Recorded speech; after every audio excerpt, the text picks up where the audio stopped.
नमस्कार मेरे प्यारे भाइयों और बहनों, मैं हार्दिक आपका तहे दिल से स्वागत करता हूँ हमारे इस यूट्यूब चैनल पर जिसका नाम है धर्मो रक्षणा।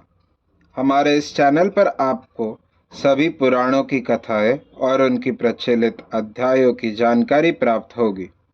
हर देवी देवताओं के महात्म्य और उनके रूप स्वरूप और अवतारों की जानकारी यहाँ प्राप्त होगी।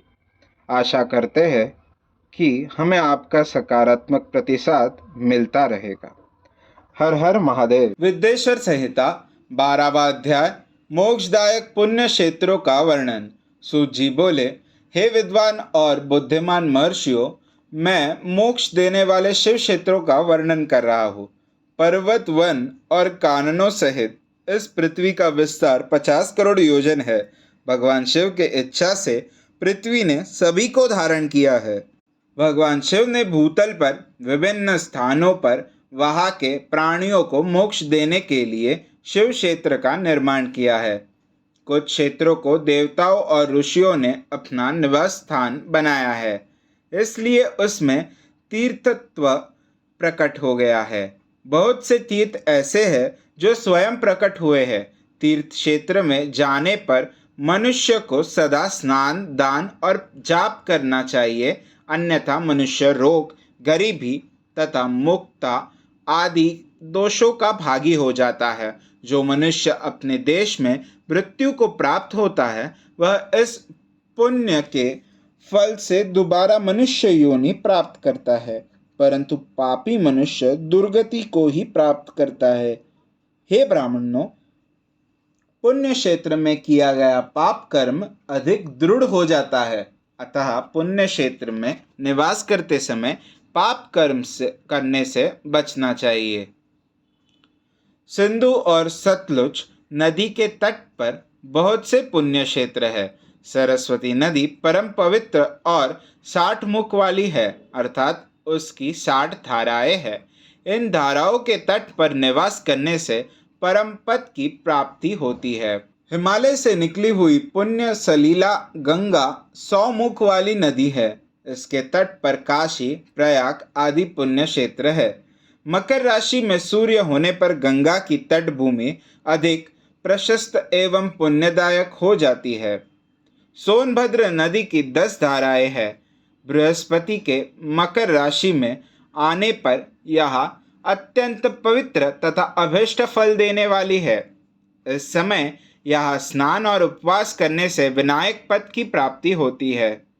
पुण्य सलीला महानदी नर्मदा के 24 मुख है। इसमें स्नान करके तट पर निवास करने से मनुष्य को वैष्णव पद की प्राप्ति होती है। तमसा के 12 तथा रेवा के 10 मुख है। परम पुण्यमयी गोदावरी के 21 मुख है। यह ब्रह्महत्या तथा गोवध पाप का नाश करने वाली एवं रुद्रलोक देने वाली है। कृष्णवेणी नदी समस्त पापों का नाश करने वाली है। इसके 18 मुख है तथा यह विष्णुलोक प्रदान करने वाली है। तुंगभद्रा 10 मुखी है एवं ब्रह्मलोक देने वाली है। सुवर्ण मुखरी के 9 मुख है। ब्रह्मलोक से लौटे जीव इसी नदी के तट पर जन्म लेते हैं। सरस्वती नदी, पंपा सरोवर, कन्याकुमारी अंतरिप तथा शुभकारक श्वेत नदी सभी पुण्य क्षेत्र है। इनके तट पर निवास करने से इंद्रलोक की प्राप्ति होती है। महानदी कावेरी परम पुण्यमयी है। इसके 27 मुख है। यह संपूर्ण अभीष्ट वस्तुओं को देने वाली है। इसके तट ब्रह्मा विष्णु का पद देने वाले हैं। कावेरी के जो तट शैव क्षेत्र के अंतर्गत है, वे अभीष्ट फल तथा शिवलोक प्रदान करने वाले हैं। नैमिषारण्य तथा बद्रिकाश्रम में सूर्य और बृहस्पति के मेष राशि में आने पर स्नान और पूजन करने से ब्रह्मलोक की प्राप्ति होती है। सिंह और कर्क राशि में सूर्य की संक्रांति होने पर सिंधु नदी में किया स्नान तथा केदार तीर्थ के जल का पान एवं स्नान ज्ञानदायक माना जाता है। बृहस्पति के सिंह राशि में स्थित होने पर भाद्र मास में गोदावरी के जल में स्नान करने से शिवलोक की प्राप्ति होती है, ऐसा स्वयं भगवान शिव ने कहा था।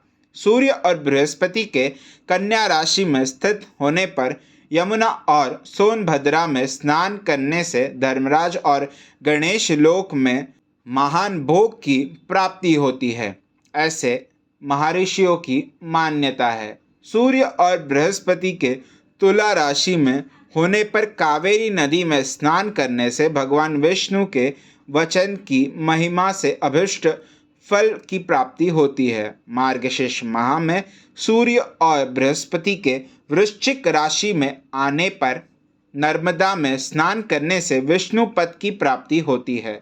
सूर्य और बृहस्पति के धनु राशि में होने पर सुवर्णमुखी नदी में किया स्नान शिवलोक प्रदान करने वाला है। मकर राशि में सूर्य और बृहस्पति के माघ मास में होने पर गंगा जी में किया गया स्नान शिवलोक प्रदान करने वाला है। शिवलोक के पश्चात ब्रह्मा और विष्णु के स्थानों में सुख भोग कर अंत में मनुष्य को ज्ञान की प्राप्ति होती है। माघ मास में सूर्य के कुंभ राशि में होने पर फाल्गुन मास में गंगा तट पर किया श्राद्ध, पिंडदान अथवा तिलोक दान पिता और नाना दोनों कुलों के पितरों की अनेकों पीढ़ियों का उद्धार करने वाला है। गंगा व कावेरी नदी का आश्रय लेकर तीर्थवास करने से पाप का नाश हो जाता है। ताम्रपर्णी और वेगवती नदियाँ ब्रह्मलोक की प्राप्ति रूप फल देने वाली है। इनके तट पर स्वर्गदायक क्षेत्र है। इन नदियों के मध्य में बहुत से पुण्य क्षेत्र है। यहाँ निवास करने वाला मनुष्य अभिष्ट फल का भागी होता है। सदाचार, उत्तम वृत्ति तथा सद्भावना के साथ मन में दया भाव रखते हुए विद्वान पुरुष को तीर्थ में निवास करना चाहिए, अन्यथा उसे फल नहीं मिलता। पुण्य क्षेत्र में जीवन बिताने का निश्चय करने पर तथा वास करने पर पहले का सारा पाप तत्काल नष्ट हो जाएगा, क्योंकि पुण्य को ऐश्वर्यदायक कहा जाता है। हे ब्राह्मणों, तीर्थ में वास करने पर उत्पन्न पुण्य कायिक, वाचिक और मानसिक सभी पापों का नाश कर देता है। तीर्थ में किया मानसिक पाप कई कल्पों तक पीछा नहीं छोड़ता, यह केवल ध्यान से ही नष्ट होता है। वाचिक पाप जाप से तथा कायिक पाप शरीर को सुखाने जैसे कठोर ताप से नष्ट होता है।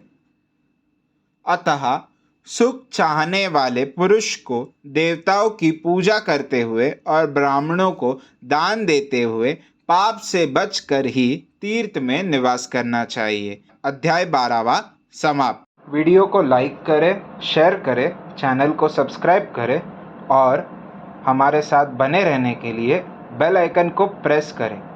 हमारे सनातन संस्कृति की जानकारी के लिए और उनके साहित्यों की जानकारी को प्राप्त करने के लिए हमारे साथ बने रहिए इस चैनल पर, जिसका नाम है धर्मो रक्षणा। हर हर महादेव।